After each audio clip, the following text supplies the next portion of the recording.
ডামাডোলের Kolkata পুরসভায় file চুরি, বস্তাবন্দি হচ্ছে file, পাচারের ছক কষা হচ্ছে। অভিযোগ বিজেপি কাউন্সিলরদের, সরাসরি মেয়র ফরহাদ হাকিমকে নিশানা বিজেপির। এ বিষয়ে আরো জানাবেন রক্তিমা আমাদের সঙ্গে রয়েছে। রক্তিমা, অভিযোগ কি?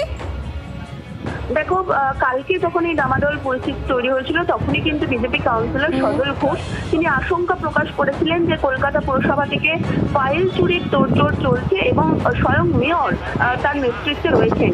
এবং দেখো, আজকে যে চিত্রটা দেখা গেল যে কলকাতা পুরসভায় একটি জায়গায় ডাম করে রয়েছে বেশ কিছু বস্তা এবং তার মধ্যে ফাইল রয়েছে এবং সেই ফাইল চুরি করে নিয়ে যাওয়া হচ্ছে বলে যেটা অভিযোগ করেন আরেক বিজেপি কাউন্সিলর সন্তোষ পাঠক।